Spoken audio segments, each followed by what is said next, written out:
Dust off your jerseys, grab your upkeep caps.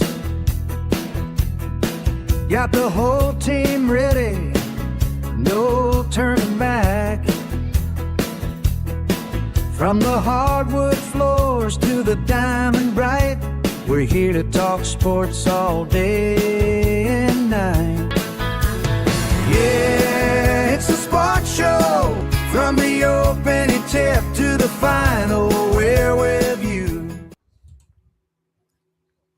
What is up, everybody? Welcome to another live episode of Catching Up with Cody podcast. I'm your host, as always, Cody. Thank you guys for joining the Monday Night Live, and thank you, Addison from League Champs and Two Guys One Pod for joining as well. I met you through the sports reel, so it's kind of cool to network that way. But thank you for taking your time out to join the podcast. Yeah. Hyped to be here, man. I love your guys' work, and to go along with that, I just love the intro music. Like between the sports reel and your own one, like I'm starting to feel self-conscious about the generic ass music that I have to start my Two Guys One Pod one. But it's awesome to be here, and couldn't be more excited to talk about everything on the show sheet aside from the Chicago Bears Stadium. Oh, that's definitely on my list. You knew that was going to come. So, no, we talked before we got on air. I kind of want to start with the app that you created. Kind of tell everybody what it's about, what it is. I know you're a big fantasy football guy, so let's start there first. Yeah. So our app's called League Champ. It's a little duck logo on my hat. We basically started as a ranks app to essentially encourage meritocracy in the fantasy football space and let people essentially get involved with fantasy football and show that they're a good ranker.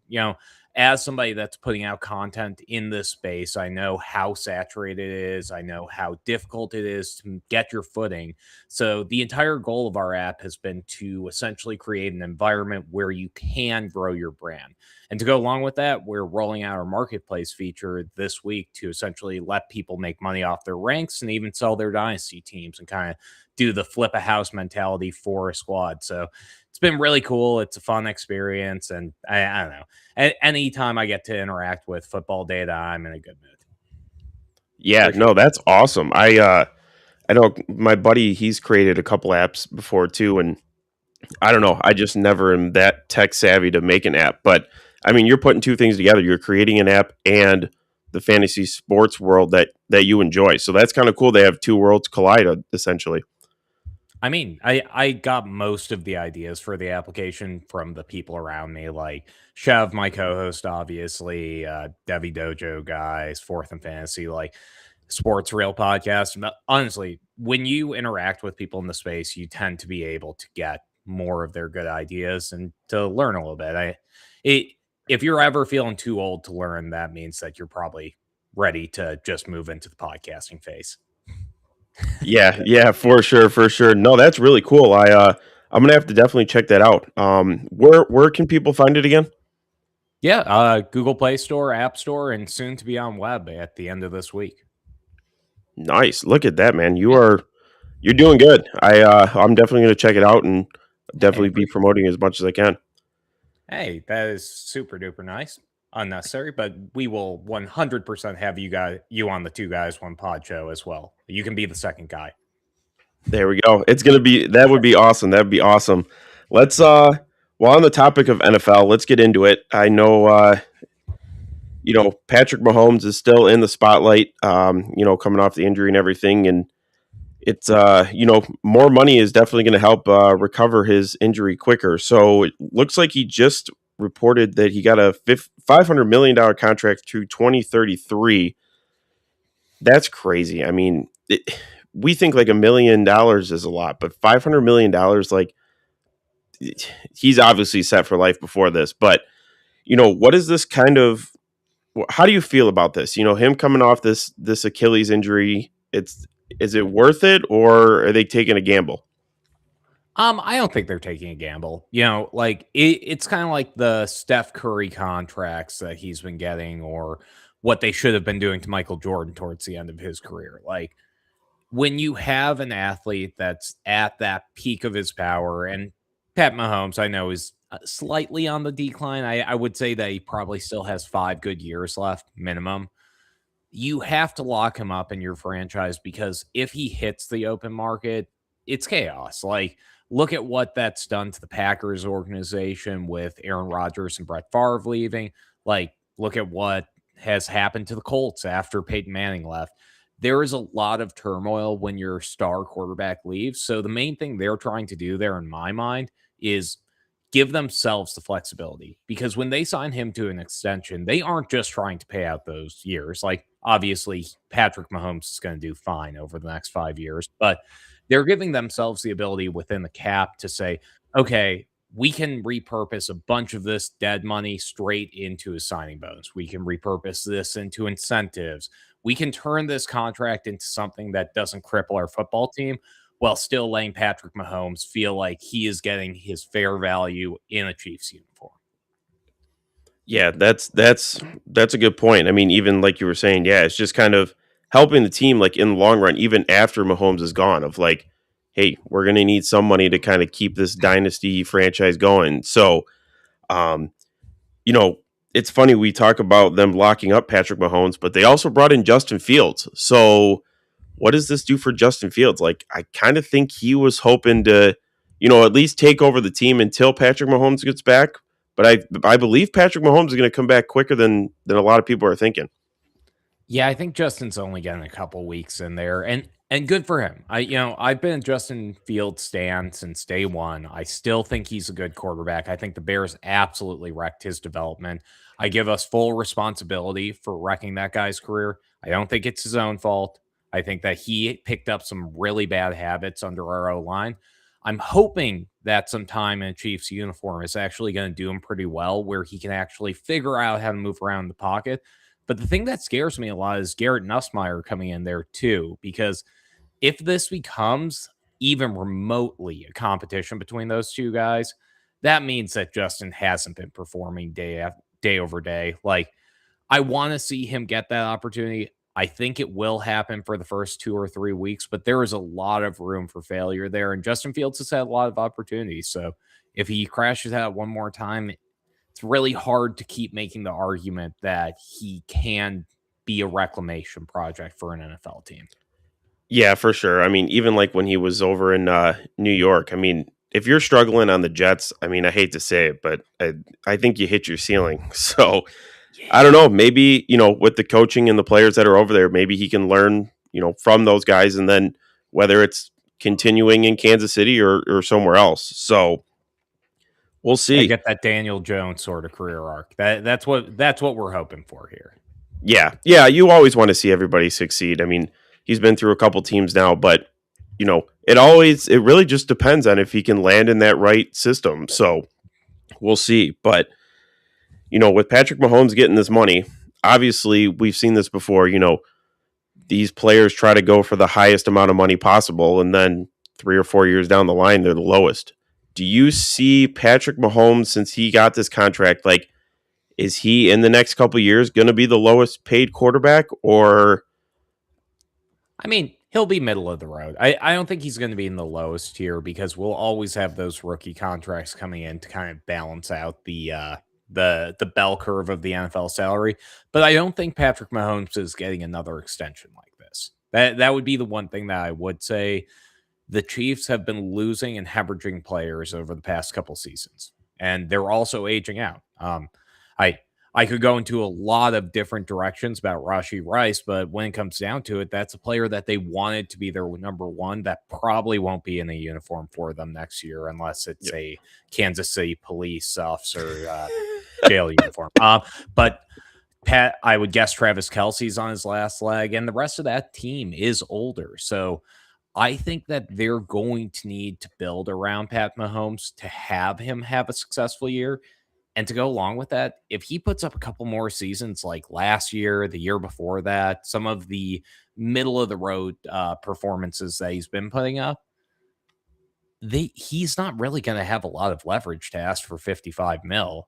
I mean, look at what happened when Aaron Rodgers did that for the Packers a couple of years back. Like, they shipped him out of there as quickly as they could because they knew, hey, one, we don't want to pay this, and two, it doesn't seem like a great deal.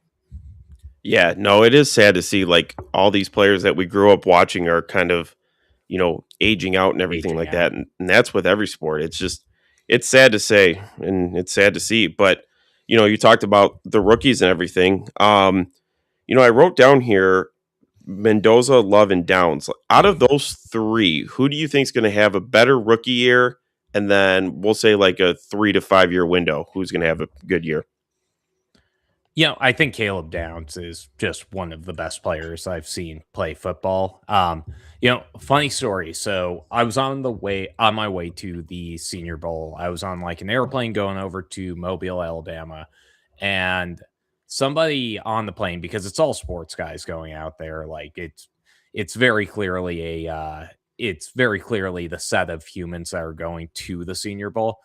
One of them points up at a guy in front of me and it's like, "Hey, you're the Cowboy Scout." And they're like, "Who are you hoping to get out here?" And he's like, "Well, I'd hope Caleb Downs, but there's no way he falls to us." So I know they're excited out there in Dallas. I think that's a great fit. I think he's going to get a ton of opportunity because Dallas doesn't have a ton of other talented players around him. I think we're going to get to see what makes Caleb Downs into an excellent player. And to go along with that, Mendoza and Love have a rough first year ahead of them. Like Mendoza might not start week 1, which would be horrifying, and I don't think they should do that, but they're thinking about it. And Love ended up in an Arizona Cardinals uniform. And boy, oh boy, would I not draft a running back in the first round if I was that far away from a championship. Yeah, and it's weird with Mendoza and Love. Like, you know, how do you draft a quarterback first overall and he might not be your starting quarterback? Like, I know, the Raiders aren't the best team, but to me, that's a no brainer to start him. And then with Love, like, I think they have like 5 quarterbacks in that or running backs in that running back room. So, like, what are those two teams doing?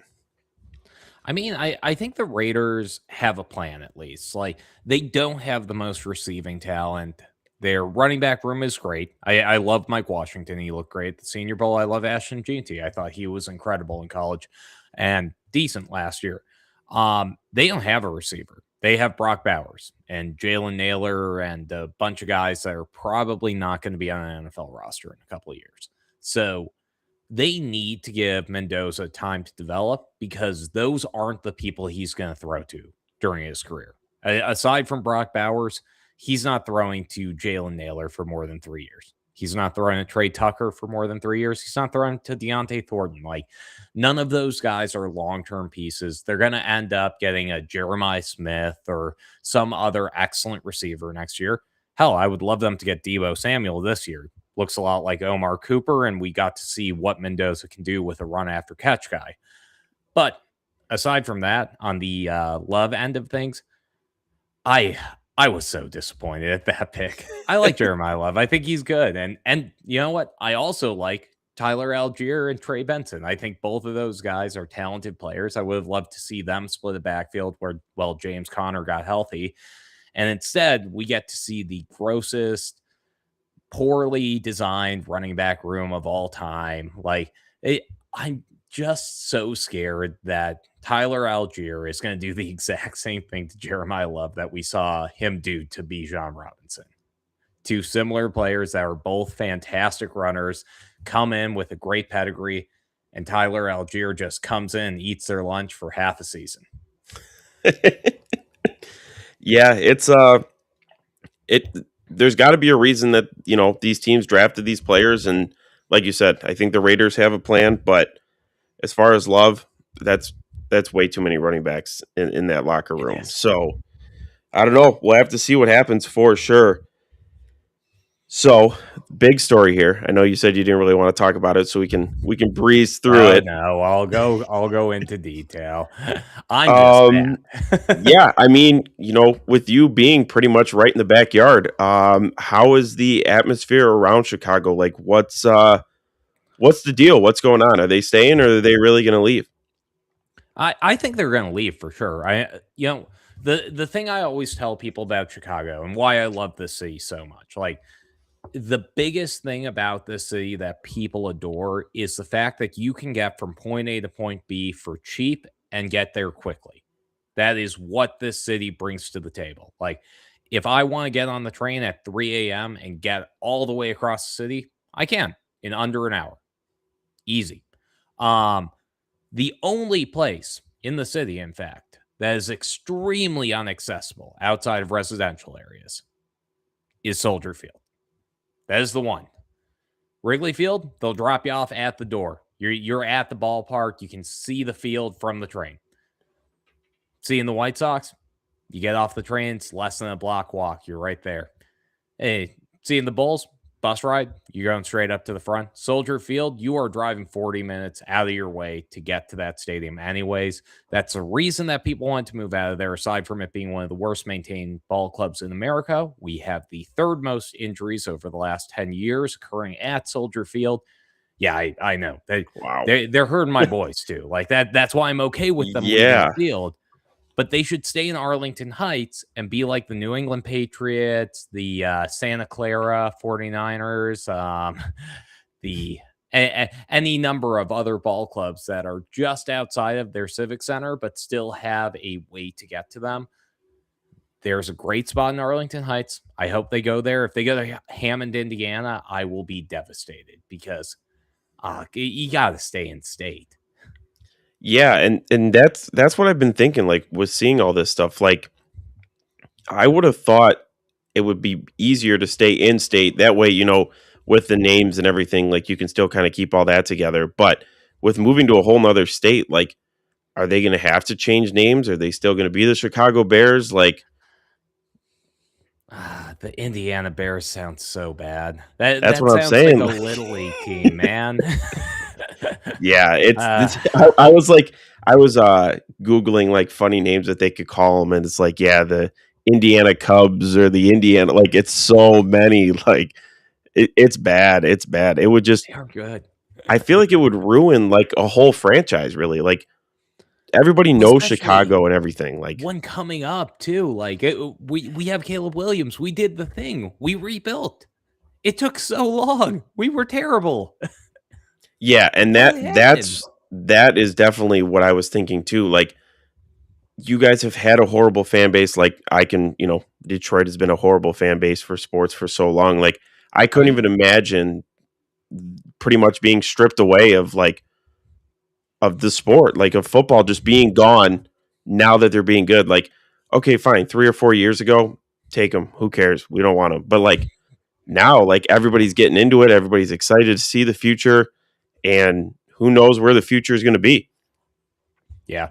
I hope it's in Arlington Heights. If you're a Bears fan listening there, lobby your politicians. Arlington Heights has a great racetrack that shut down a year ago. It's right off the train.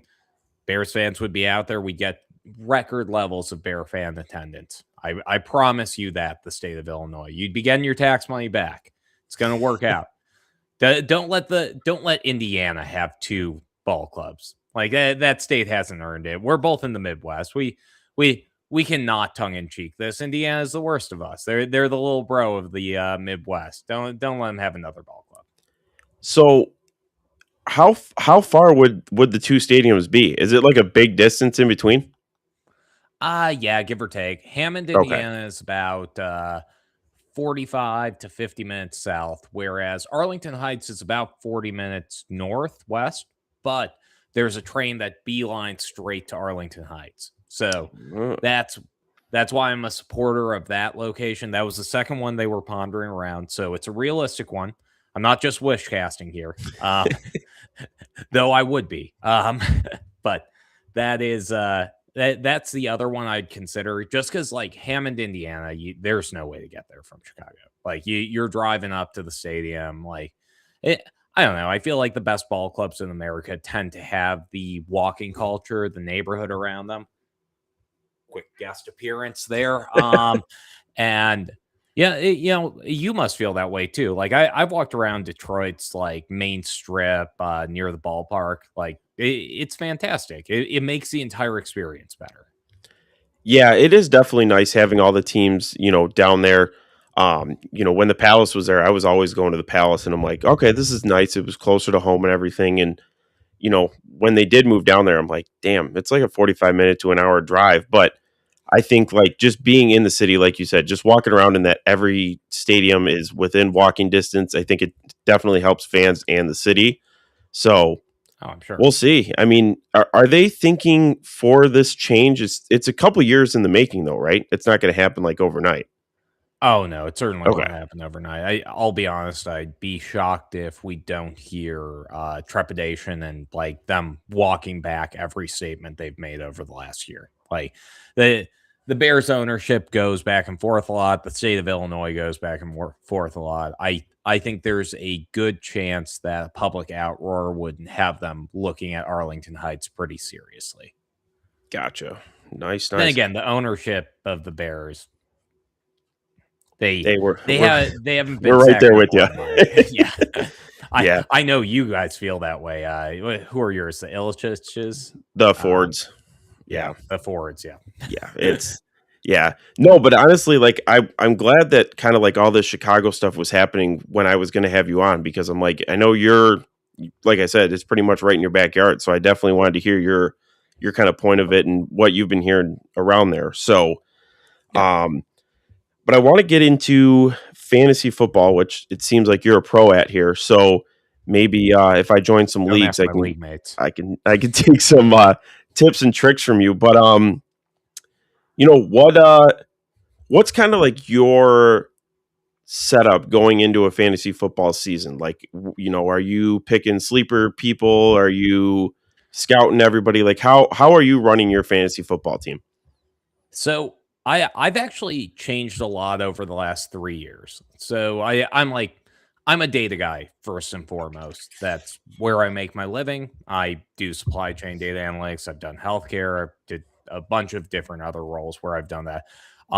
Most of them I'm in like the AI and modeling space. So I'm pretty decent on the data side at putting together projections. And to like probably 2 years ago, I was very aggressively going through the process of statting out every single player, building out like high fidelity machine learning models. And they would always perform just a little bit worse than I wanted them to be. And the second that I had like an inkling of like, you know, I just believe it, Marvin Harrison's going to break out this week. I would entirely ruin my chances because I'd stop following them anyways. So I've kind of tried to take more of a heuristic based approach and have more fun with it over the past couple of years. I still use a lot of those modeling techniques. I try and like figure out what metrics are going to be most effective in predicting success at the NFL level. Like 40-yard dash, despite what everyone says, like it is a highly predictive measure of how well a player is going to perform at the next level. So I've started looking into that. And then when I started talking to Chev a couple of years back, he's very heavily in the scouting industry. And I started doing a little bit of that myself. I'm still getting my feet wet there, but like when you start putting that piece of the puzzle together where you understand what an NFL GM's doing, why they're picking up players, and what the theoretical role that they're hoping that guy will fill is on their team, I think you get a clearer picture of what you could see that team becoming. And that's kind of the approach I'm trying to take. And you know, the real approach I take when I'm in a fantasy draft for the ones that I care about, like the my home leagues, I have a couple of those that are like my long running ones that I've been in forever. My big approach is to stay away from the beer cans as much as humanly possible. They are not my friend. Yeah, What's I've yours? never been a good fantasy football player. I was in a 32-man league 2 years Oh ago. my. It That's a fun it one. was it was fun because I'm like, okay, this is cool. 32 teams, and it was kind of like every 2 weeks people would get eliminated, the players would go back into a pool. So the Oh, idea of that's it was kind of cool. But like the draft, like it was a full blown like 7 rounds. Like once you get to like round 4 or 5, like in fantasy football, there's nobody left. Like yeah. you're getting practice squad players. I mean, I think there was even players that have retired like 5 years ago that were on there that people were just drafting. So from that aspect, I was kind of like, okay, this is That's a little okay. But much. yeah, I mean, overall, I'm kind of just like I look at the names that I know and I'm like, okay, I think he'll be good and everything like that. I want to start following football more like in depth, kind of like you're saying. But I'm still like of just like, oh, this is a big name player. I think he'll be good. Like, okay, draft Patrick Mahomes when you can because he's going to give you the most points.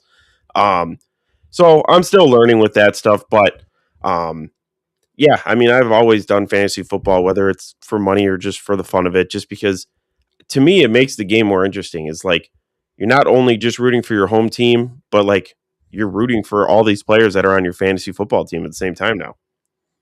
Oh yeah, I mean the ability to get people interested in athletics and to learn more about these players, I think, is just the most underrated part of the game. Like my wife's really gotten heavily into fantasy football since we got married, which has been awesome. I had to make a trade. Had to get into fantasy romance novels, so there's a give and take there. But Yeah, even then, like she'll constantly be like, hey, I saw some weird stuff. What's going on with Rashi Rice? Why is Brandon Ayuk driving around with an ice cream cone in a speed racer? Like, why is Derrick Henry 7 times bigger than every other NFL player? Which it's awesome to have those conversations. And to be honest, I want those aspects of fantasy football to come out more in fantasy baseball and basketball. I don't think those games have fully figured it out. I think that's the biggest issue with it. Like, because I've tried to dabble in both of those formats, and I gotta say, especially with baseball, it's like with the game starting at 11 and ending at 9 p.m. You are just you're shit out of luck. You gotta take it seriously all day, every day, and that is more than I can typically commit because I'm always in a bunch of other leagues too. Basketball, I think it's got a chance to, and I wish that more sports were trying to hit that angle without going into the betting domain. Because as much as I am a sports gambler, like hell, I was in Tahoe this weekend. I made a decent amount of money. there you go. I'm not telling anyone that they shouldn't bet. What I am saying is, I don't know, that you don't need to bet on a football game to enjoy watching it. You don't need to bet on a baseball game. If you know about the players, you're going to enjoy it significantly more. If you know that PCA is on a hot streak, or you know that Caleb Williams is 260 yards away from setting the Bears record, you're going to be enthralled with that game. You're going to be so engaged.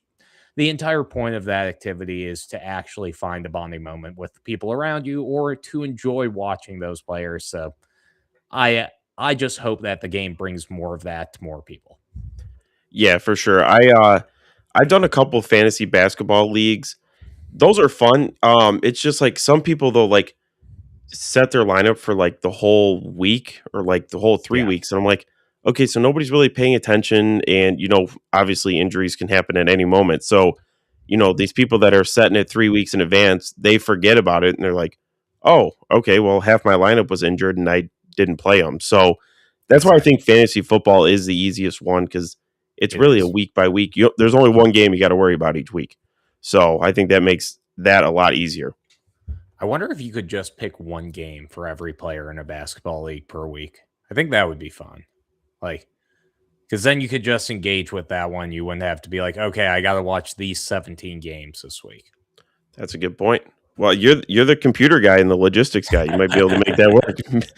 App number Don't two give coming any, out. App number don't give two. any of my co-founders ideas. So, yeah, I mean, I guess kind of a couple fantasy things. Like, what are some of your sleepers? And I don't want you to give away too much of what your strategy is or anything, but what are some of the sleepers that you think are going to be coming out this year? Yeah. I mean, I hate to say it, but I think Deshaun Watson is a pretty good value. If he starts for the Cleveland Browns, he's going at QB 33 right now. That's insane value. And I'm going to stick in Cleveland with Denzel Boston, the receiver they got in the second round out of UW. Absolute monster, 6'4, 4'40. Absolutely great player. And he's been lighting up training camp.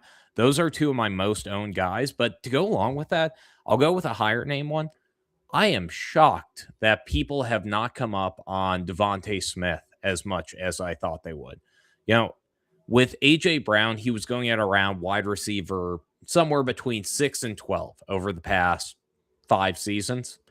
Now we have a receiver who has one for one stepped in to his role whenever they have needed him, who won the Heisman at my weight, who has been a fantastic player his entire career, and we're valuing him at like wide receiver 15.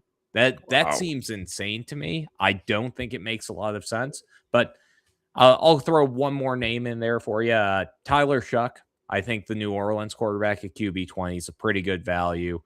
There are tons of other ones around the board. I'm about 150 underdog drafts in, so I have a decent idea of my exposure rate for these players, but I I think you can pick your poison on sleepers. You should always try and get the that late round player that you like. Always try and get them.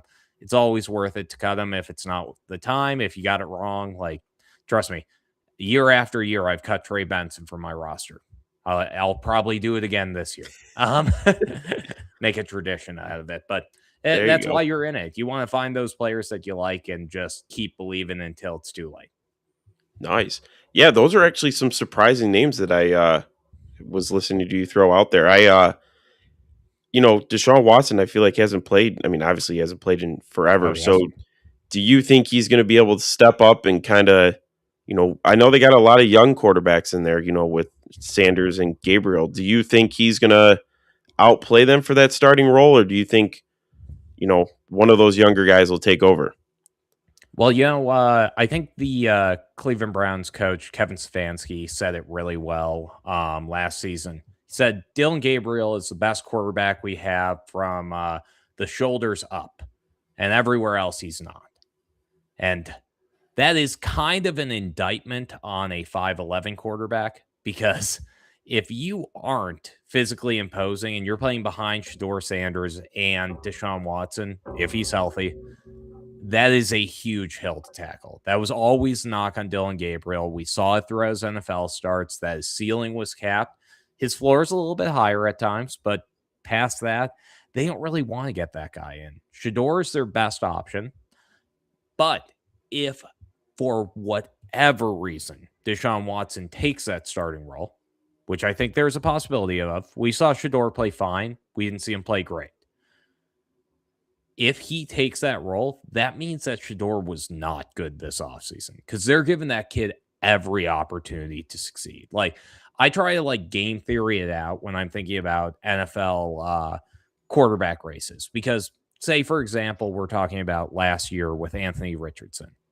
Before he got hurt, every single story you heard from the Colts was A-Rich is our starter. He's going to be great. A-Rich is our starter. He's going to be great. The second he got hurt, they were like, well, Danny Dimes has been fantastic at camp. He's always been better. He was easily the starter anyways. And it's like, no, he wasn't. But Yeah. clearly he was playing better.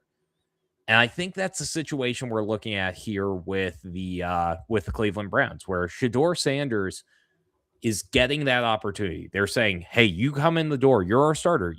Week one, we want you to be the guy there. And Deshaun must be playing well because we are hearing left and right. It's a bit of a quarterback competition. The second that you hear that, you know that it's actually a situation where they're like, damn, we have to consider still paying this guy. Yeah, he's the only person I know that's making money and doesn't have to do anything for it. But another thing I wanted to get from you, yeah, the Myles Garrett trade. Since you're a big football guy, I'm sure you weren't surprised he got traded, but were you surprised on where he was traded to? I wanted to see him land in Chicago. I should have kept my hopes down, but I would love to see Chicago at least get Max Crosby or somebody. Come on now. Hey, we're hoping for him too. Yeah, I know. Maybe we can convince you guys into Hutch. But we're not going to be able to. I was a little surprised, but to be honest, the Rams have done this left and right. I love the way the Rams GM and coaching staff and ownership have played the NFL because it does keep people excited, keeps them engaged, and their team hasn't suffered in the aftermath of it. Like Matt Stafford is still a above average quarterback. He is still going to play for a couple more seasons there. Ty Simpson easily could come in and be an excellent next starter. Aaron Donald's talking about going out of retirement to come back to the team. Like, I don't think there could be a better ball club in the NFL. And I don't think the best ball club in the NFL typically falls off by more than 3 or 4 games the year after. So they have plenty of time to rebuild this roster too. I love what they're doing. I think it's fantastic. And to go along with that, I thought it was absolutely hilarious that Jared Verse took Dylan Gabriel's jersey the first day he was in Cleveland because that jersey did not fit him.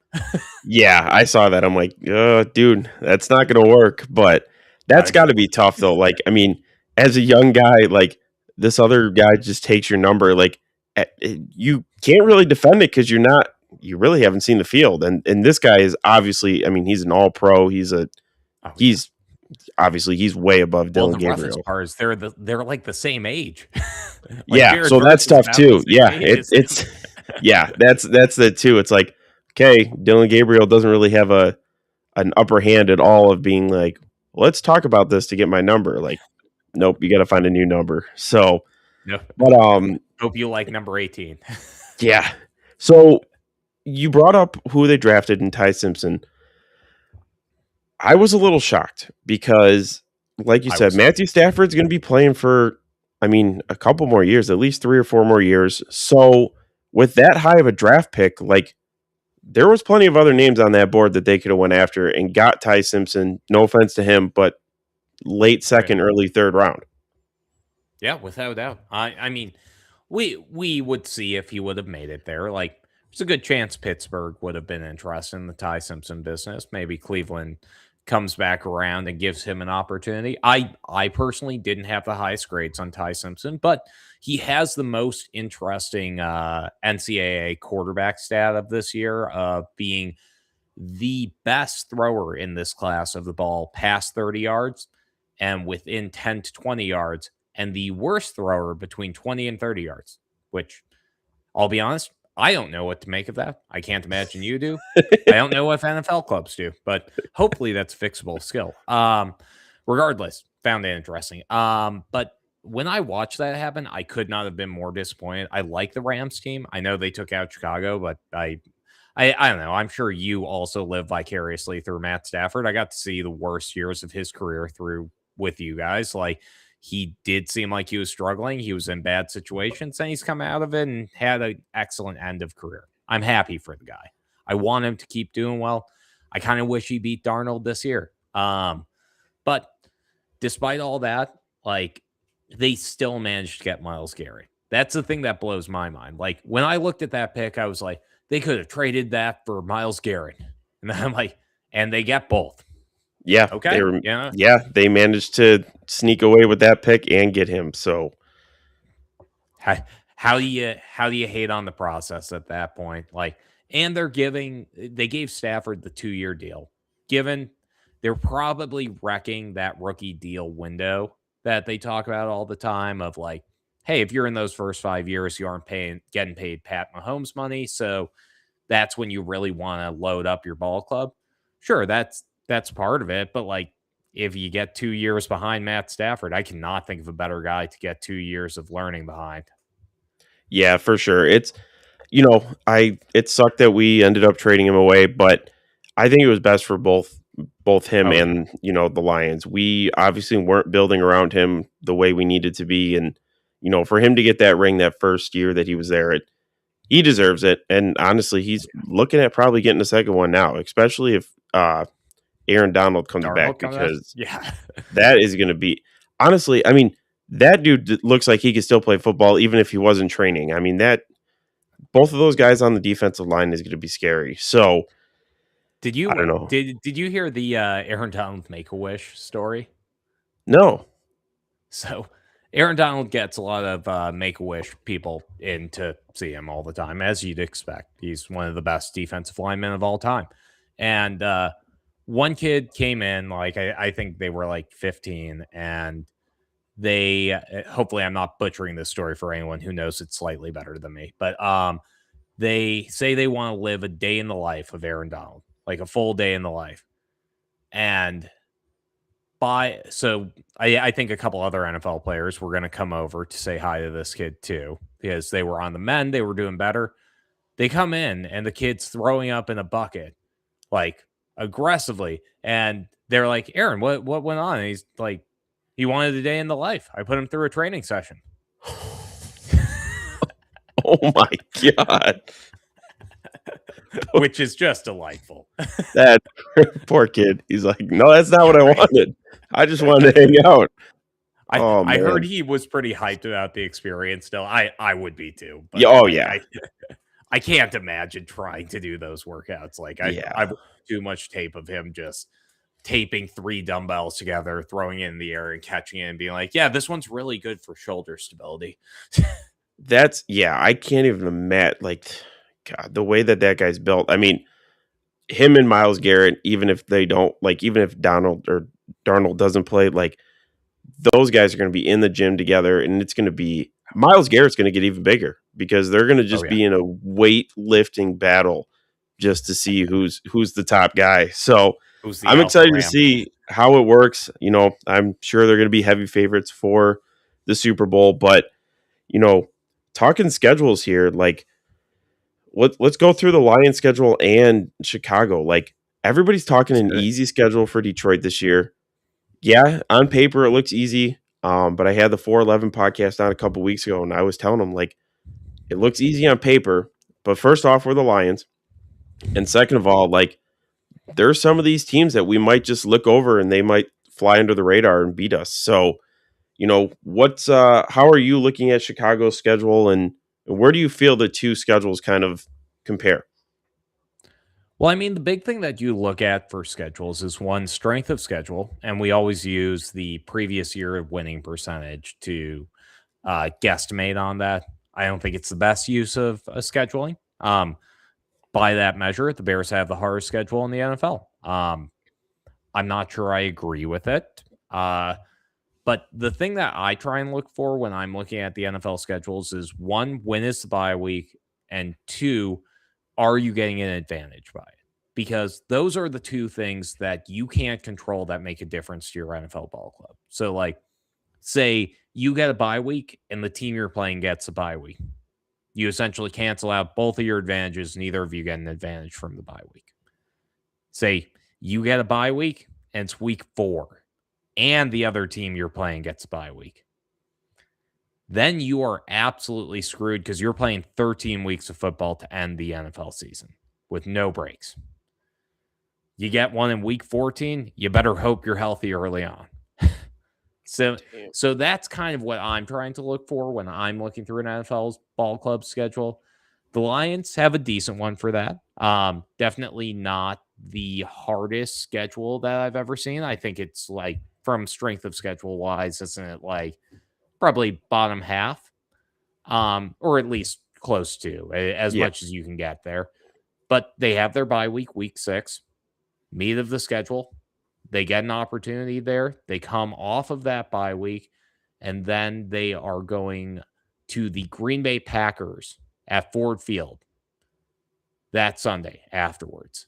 I would be thrilled if I'm Detroit, because you get to play that divisional game, a very important one, off of a bye, and you get it at probably an optimal time in the season. Like, say Jahmyr Gibbs, heaven forbid, gets a quad injury, a minor bone bruise, something that could heal up in a week. The only way you're getting that guy back for a critical game is if you get that bye week when you guys do. The Bears have a similar situation. They get a couple advantages through having the bye week in the middle of the season. That's kind of what I'm looking at, because if you're in the NFC, especially in the NFC North, you have one of the hardest strengths of schedules by default. You're going to have one. We have great records. We have great ball clubs. Yeah, and like with the Lions kind of regressing, I guess that's what worries me too, because this NFC North is only getting better. I mean, Chicago definitely, obviously, was a shock to me last year on how good they were. Obviously, with Ben Johnson, you can't be too surprised because he's a great coach. So, but yeah, I'm excited. Like, now that basketball finals and the NHL finals are over, like, I'm ready for football to start. Like, no offense to baseball fans, but like, let's get this football season started. Well, you're a Tigers fan. Of course, you want baseball season to be over Yeah, with. yeah. I'm so sorry I had to. No, no, But no, that's all right. that's a good transition. You've indulged me for 45 minutes on football talk. I know you talk all the sports here. Hit me up. Give me some pressing questions. You can go first, NHL or NBA. I'm ready for it. Or I don't know if you follow the World Cup. I had to watch You a little bit more than I normally do this weekend. I forgot, like, I knew it was coming in the coming weeks, but I totally forgot it was on. So, I know USA won, and I think that was kind of not a shock to anybody as far as No, I'm concerned. no, decent game. Um, Yeah. I've been hearing, like, is USA the favorite to win the whole World Cup? I'm not really a huge soccer guy, but no, No. okay. No, we have a bunch of retread players from like different ball clubs like Germany, France, all these players that have like dual citizenship to the US and that location, but that Gotcha. didn't make the national team of the other one. So we've been doing a good job of poaching. It's going well, but Pulisic is probably our best player, and he's fantastic. He could play in almost any other ball club. I think we have a good opportunity to make it to maybe top 8, top 4 if we're feeling really lucky this year, but I highly doubt that we're going to be number 1. Gotcha. Yeah, I need to start following. Like, honestly, that's usually the only time I really watch soccer is the World Cup. Yeah. But I think between the NBA finals and NHL finals being on, and you know, with the Pistons going as far as they did, like, I'm still Oh, wishing that they were they were there. But let's talk basketball then real quick here. yeah. So, how did you feel? I'm shocked that New York won. I'm just going to put it I out am too. there. Um, I thought San Antonio was going to give a little bit more of a run for their money. They're a young team, so they'll be back. I'm not too worried Yeah, about that. I know a lot of people are saying that, this might have been their only chance, but these guys are way too young for it to be their only chance. So, and with New York getting older, I don't think New York is going to be back there anytime soon. Um, yeah. Obviously, as a Let's Detroit see. fan, I'm hoping Detroit gets there because they are a young team too. But how much of the NBA finals did you watch, or the playoffs, and what were kind of the surprises there for you?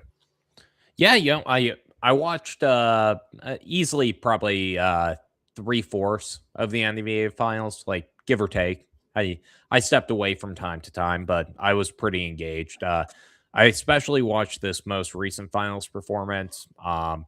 It was pretty neat to watch. You know I don't think I had as much respect for Jalen Brunson and the way he played until the final game.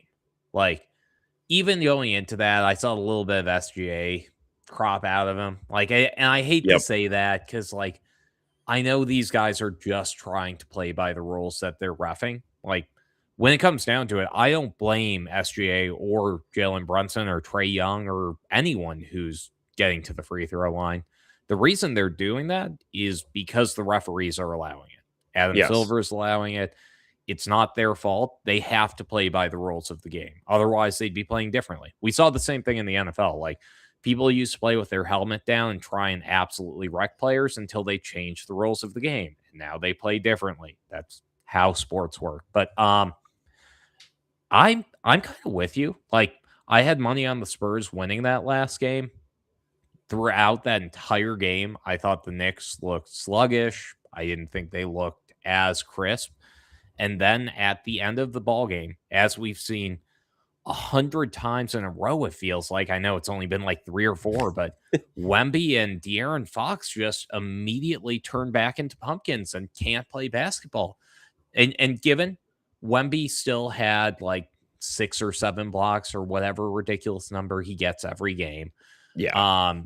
he still had his 3-point shot falling at times, and De'Aaron Fox still had a couple jumpers, but you're gonna end up paying Wemby $50 million a year. You paid De'Aaron Fox $50 million a year. Those guys should look as good as Jalen Brunson. They should look close to as good. Like, he absolutely cooked De'Aaron Fox left and right. I don't think Wemby was able to play as physical as you would have wanted. I thought Cat actually manned him up and just drove him back to the hoop a couple times, which did not know that was in Karl Anthony Towns' bag, but respect. Good for Yes. that guy. Like clearly some yelling from Jimmy Butler got through to him. Yeah. Feel bad for him. I feel bad for anybody that played with Jimmy Butler. But that all aside, it's interesting because that New York team is built like it's built like one of those teams that loses in the third round of the playoffs. It's built like the Atlanta Hawks a couple years back. It's built like the like some of those old OKC teams that didn't win it. Like they have so many role players that you wouldn't expect them to be in that situation where they can actually run a basketball game. And I think Jalen Brunson just keeps it all together. I give a lot of credit to the coaching staff too. Mike Brown gets his first title. I was really impressed left and right throughout that. I was also sad the Pistons didn't make it. I was kind of rooting for that. I like Durant a lot. I know Durant decided that he didn't want to play these playoffs, which must have been disappointing for you. How did you take the NBA Finals? Yeah, I mean, it was tough because all year, like I feel like Detroit had New York's number, so I feel like we could have got past them in this playoffs, but New York was on just another level of this playoffs. Um, Wemby, honestly, I was talking to a coworker the other day. Like, I think Wemby is going to be in the weight room every day, like all Oh day yeah. long, because if he can gain a little bit more muscle, I mean, he's already hard to guard and impossible to play against. But if that man puts on a little bit more muscle, it's going to be over for a lot of the centers Oh in the yeah. league. Um, but even some of the late game, now I don't know if it was coaching or playing, but like, when Wemby had that horrible pass, late in I think game 3 or 4, Yep. where he just turned it over. Like, dude, just Just hold on to hucked the it. ball. They're gonna follow you. And Yep. then the De'Aaron Fox layup, like, what, you guys are up, like, it's not like you were down and you needed that. Like, hold on to the ball. They're gonna follow you. So that's the kind of young mistakes that are going to be made just because they are a young team, which they'll learn. I mean, this was I'm drawing a blank on the coach's name. Mike Brown. No, for San Antonio. Oh, I'm drawing a blank on that one too. Thank goodness I have Google pulled up here. There We'll you look behind the scenes. But even so, like his is, I think he's a first or second year coach, Mitch Johnson. Yeah. Mitch Johnson. So the whole organization there is a young team right now. So I think with Greg Popovich behind the scenes helping them, they'll definitely be back. As far as you were talking Jalen Duren, I've said it a million times on this podcast, and I hate to say it, but I don't think we pay him. I think we let him walk. You should. A lot of people are like, well, he helped you get 60 wins.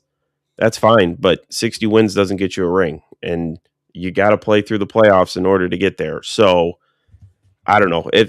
I give him a little bit of a benefit for the Cleveland series because Jared Allen and Evan Mobley are just great centers. So Oh, I yeah. get it. They're going to give him a hard time. But making Wendell Carter Jr. look like an absolute monster out on the court is totally unacceptable. So Hurtful. yeah, I Hurtful think as a he's Bulls fan. unfortunately going to walk. The only other thing I can see is potentially a sign and trade. They got a lot of like big names out there, like Kyrie and Kawhi, that are in talks about maybe coming to Detroit. Not a huge fan of that. They're out of their prime.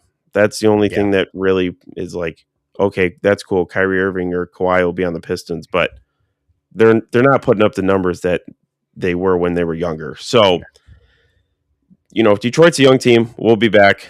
I don't think they'll be as successful as they were this year. I didn't even think they were going to be this successful. Like the beginning of the season, I'm like, usually every year I go to opening night and I'm like, I don't even want to go. This team is going to be terrible. Or, we might squeak into the playoffs, maybe a play-in game or play-in tournament. But I don't know. Well, hopefully we'll be at the top next year. But again, like in our division, like these teams are only getting better. Boston's getting better. Tyrese will be back next year. Chicago, sorry to say it, but I don't know. They probably We won't be aren't up at getting the any top. better. But We aren't trying very hard. so, but We might we'll be take. worse somehow. I saw you guys just got Tiago Splitter as you guys' head coach. So there we go. Cool. That's awesome. Yeah, Tiago Splitter is going to be the thing that puts us over the edge. I love Splitter. I'm not disregarding him at all. I just don't think it's the coaching. I think the GM's been god awful for so long. I think we had a great roster with Lonzo Ball, DeMar DeRozan, Zach LaVine. We had all those guys in their prime. It looked great. Lonzo got his knees destroyed. The rest of our ball club kind of fell apart. It happens. You know what you do when that happens? You hit the reverse, you trade the players, you take the picks, and you do the rebuild. Yes. You don't put the fans through 15 years of mediocrity and trying to squeak into the play-in game and not being able to.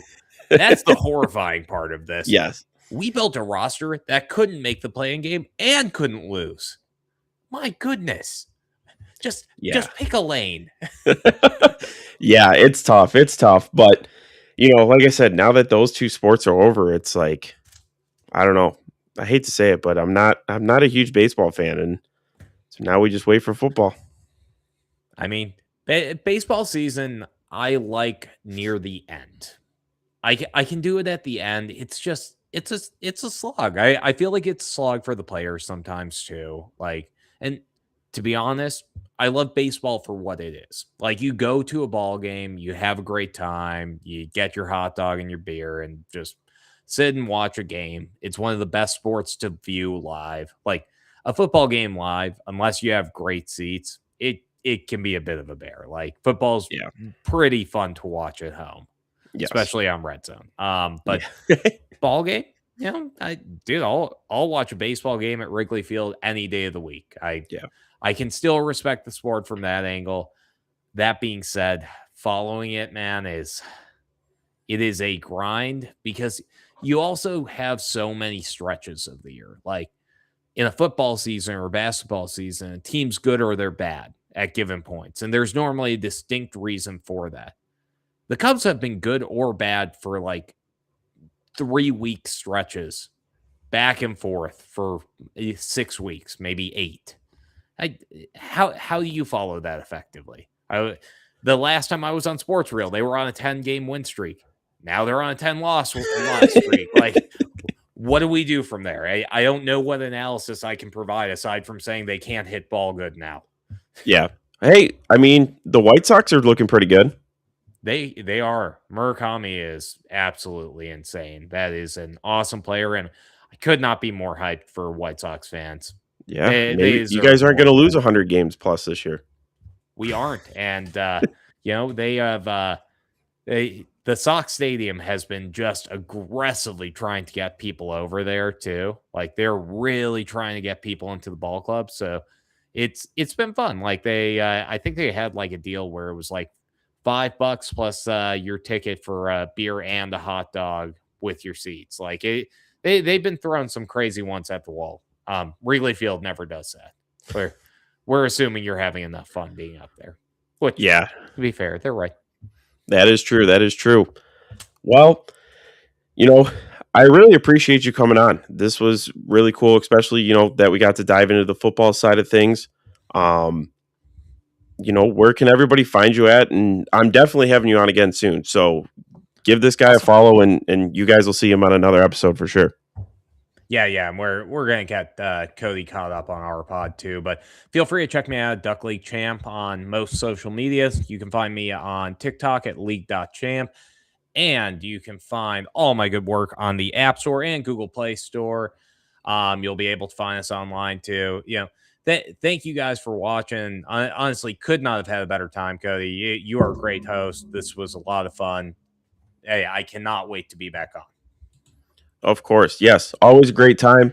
I'm definitely going to check out your app and everything. And if I do a fantasy sports league this year, I'm going to have to be hitting you up for some tips and what I should be doing here. So, well, everybody, thank you guys again for tuning into another live episode of Catch Up with Cody. And we'll definitely be seeing Addison soon. And it was a great time as always. So thank you guys for catching